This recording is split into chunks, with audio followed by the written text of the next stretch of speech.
and then he even like beat up the Middle Eastern guy. I didn't catch his name. Middle That Eastern, was his kind of name a, was Gonzalez. what was his name? Was he Spanish? Yeah. No, he wasn't.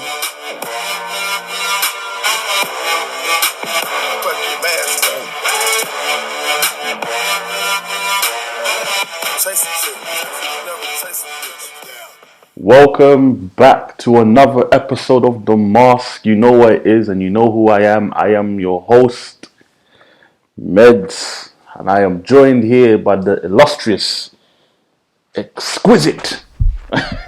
Oh, stop. You see your skin glowing, sir? This is this filter that's on there. I can't remove the bloody I don't know how to take it off. It just is enhancing my skin. I ain't mad about it, but I just look a lot brighter. It's working for you. Looking like you drink all the water. I got that glow. I got all that glow coming on me. Sure. Well, yeah, it's me. I'm back again. I've been asked to come back, so I'm here again. It's Corey, aka Mr. Cause. How are you doing? I am doing good. How you been? I'm very well. Ready to discuss the Falcon and the Winter Soldier. Yes. So, the Falcon and Winter Soldier episode 1 dropped Friday, and we're here to give our little quick insight into what we thought of the episode. So, Cole, how did you find it? I thought it was a really good episode, like first episode to kind of to kick us off with. Yeah. It gave us a nice bit of insight into who, the Falcon is, and kind of his background as well, and what life has been like for him, post the death of Captain America. So, but the thing is it even the death of Captain America? I feel like that's a little. But we don't get into that. Yeah, we don't get into that. But retired life. Yeah, that's the retirement. Yeah, because him hanging up his boots. His death has not been confirmed or denied. Yes, denied. But it's up in the air. What? It's funny you should mention that, because that's the one thing which I kind of realized towards the end of WandaVision, when actually not even towards the end, but when they introduced Monica Rambeau. And they are now focusing on how people were affected in everyday life during the blip. And even with Falcon and Winter Soldier, I felt like they're continuing that narrative, but they're making it a bit more personal in terms of what is it really like for a superhero if you're not Tony Stark. If you're not Tony Stark, hello, unlimited cash. Can you imagine? And that's gonna hold on. We can skip ahead, because that scene there, I was just like, "Nah, y'all taking the piss. You're taking the piss. You're taking the absolute piss. You're saying I just finished saving the world, the universe. I saved the universe. I saved the entire universe, and you won't even give me a bank loan. Are you not?" This right here was the highlight of the black man struggle. Even when we are saving the entire universe, the bank is still telling us no. If Captain Falcon can't get a loan, what the hell is my black ass gonna do when I'm ready to buy my house? Nah, the disrespect. And he had the audacity to be there. Oh, let's take a selfie as well. Nah, I would have shot you then. How dare you? You're absolutely disrespectful. Oh my god. The tweets were actually killing me at that point, because it was like, so Tony Stark just left everyone's just poor. And that made me think about it. It was like, this really is a goodwill thing, I'm really putting on my life for goodwill. There ain't no government funding, there's nothing. I can't even afford this boat that my parents have left me. Man, and the boat was looking mash up. I was just like, nah, they're actually taking the piss. They're taking the piss. Nah. So that was hilarious to me. But what a opening Yes. for like first episode. Yeah. To have that. And I won't lie, I thought it was gonna be one of them slow builds like how One Division was, where not much was really happening in the first couple episodes. Yeah. But nah, they were like, we're gonna give you the budget. You're gonna do this. And this for me was like one of the best that Falcon has actually looked, like in terms of his ability and like stuff that he's doing, because normally he's just kind of like a secondary character, and we see him kind of fly in and out and do some stuff with his, his guns. But he was really like, this is the time where I kind of was really getting to see the scope of his abilities and what he, what he's actually able to do. So, man was flying in and out and dashing his grenades and his bombs, and then that little thing flying up and then shooting at rockets. I was just okay. I was like, right. No, this episode, like within like the first like what, 15 minutes? 10-15 minutes. It was like, bruh. They showed you literally what Falcon is capable of, and it just goes to show you anybody can be an asset if you just find unique takes in trying to make like the character work. Because like the way they had Falcon moving in and out, and literally just him just ziplining straight through was amazing. Even I also like the way like they kind of like incorporated his wings now into like his fighting style, into like a defensive mode, to where they become like a massive shield. Yeah, when it flew, like covered him like completely, and then like he was firing. And shout out to Mr. UFC that was in there. I don't know if you noticed. Mr. GSP, George St. Pierre. Damn right. That was in there, and I was just like, okay. I was like, I was like, GSP. No, and the funniest thing is that was a nice callback to he was in Winter Soldier. Yeah, this is the thing. When I saw him, I was like, wait, but I'm sure he's been in Marvel before, and as you just pointed out, he was in Winter Soldier. Yeah, so he's the same character.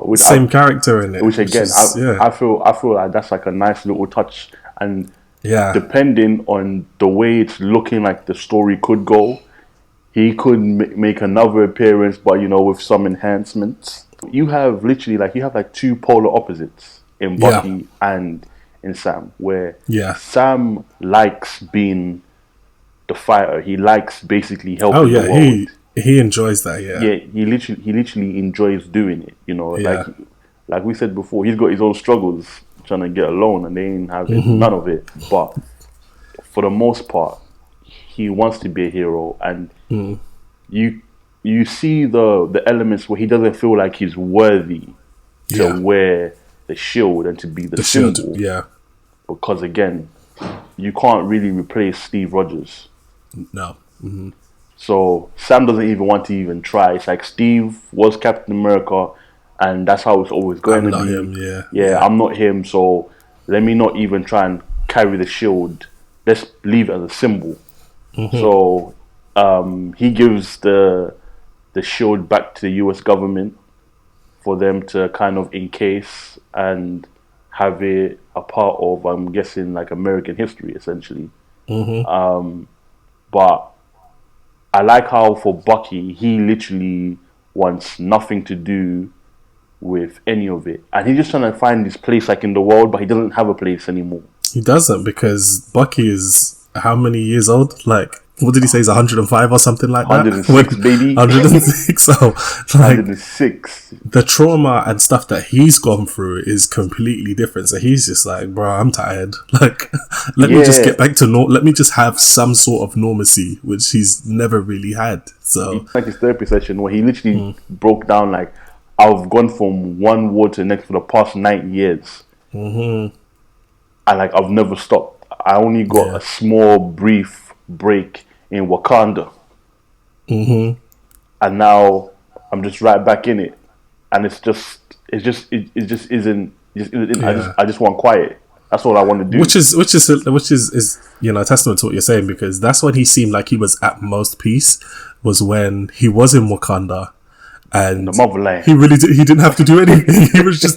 he was being taken care of there. He was like, this is life. Now I'm back here again. Yeah, now I'm back here again. It's just like, damn. So yeah, you're absolutely right in that regard. And as well, I also like like his little. It's weird. Like he doesn't have PTSD, but he has like his little bucket list of like all the wrongs he's done, Mm, and like the essentially like the unsanctioned killings, yeah. and him trying to make peace with it. And I like the fact that he befriended the old man. Oh yeah. Only then you discover that the reason why he befriended him is because again, during one of his Hell Hydra missions, he had to take out a high figure profile, Mm. and during that assassination, somebody happened to witness it, and so Bucky, aka the Winter Soldier, had to do what he do. Mm-hmm. You had to put that man on ice. It was nice also to see a little cameo by War Machine. Yes, That was yes, nice. yes. I like those little moments, and I think it'll be good to see some other people, just pop up, even if it's just a little short thing or something like that. I think that'll be quite good. But Yeah, and the funniest thing is, I think that's what I feel. In a sense, it's so amazing. Like watching it in a show, but these are all movie actors, yeah, exactly. so it really makes the whole thing just seem, in Bigger. a sense, bigger. I guess we're getting an introduction into, I guess, the villains or in this, because we saw that scene where it looked like, I don't know, was it a bank robbery or something, or they went into somewhere and then everyone was given masks to create almost like this diversion tactic, and then that guy jumps out of the window. I'm not sure who he was. He seemed like he has some powers, because the force of his landing when he hit the floor, I was like, okay, this guy he's not fully human. There's some enhancements going on here. Absolutely. And then he even like beat up the Middle Eastern guy. I didn't catch his name. Middle Eastern. His name was Gonzalez. What was his name? Was he Spanish? Yeah. No, he wasn't. Don't lie. Don't say that. He's Hispanic. Oh, that's really bad. He was speaking in Arabic. They were in Tunisia, so I assumed he was Middle Eastern. Anthony Mackie spoken Arabic as well. This is really embarrassing. Actually, not embarrassed. This is really embarrassing. I assumed he was Middle Eastern because they were in Tunisia and he started speaking Arabic. Because he was like, he said to Anthony Mackie, "Oh, you know Arabic?" So I assumed he was. I apologize for, thinking he was. Okay, sorry, Mr. Latino. There was a storyline where they tried to essentially replicate the super soldier serum that made Steve Captain America. But the only thing is, like, they can't actually get it perfect. Right. So the version that exists only exists for Captain America. Everybody else, the effects vary. Okay. And it's either it's a temporary effect, or what happens is it causes underlying illnesses. So kind of, I guess, like moving on to like the end of the episode, then we get the reveal of this new Captain America walking down the stairs. Listen, man, and then you're like, this Captain America is Captain America on a budget. Bruh, have you seen he's Captain America on a stimulus check? Exactly. When he when the camera panned around and you saw his face, it reminded me of that meme. I don't know if you've seen it, of like Conor McGregor, and he's on the microphone and he's like, "Who the fuck is this guy?" Like, I've been saying, I was like, "Who is this man? Like, who is this guy?" Like, it was just so funny, like his face and everything. I was just like, this is not Steve. What a disrespect. Like, who is this regular guy they've put in this suit? Like, does he even have any powers? Like, who is he? Is he literally just a face? No. So, okay, so in the comics, he is called the US Agent. Okay. And basically, he is similar to what I said before, where he has like a modified version of the super soldier serum, but it's not as potent as Steve's version. And yeah, for a time he becomes Captain America. And the funny thing is, that's actually a part of the Sam Wilson Captain America story.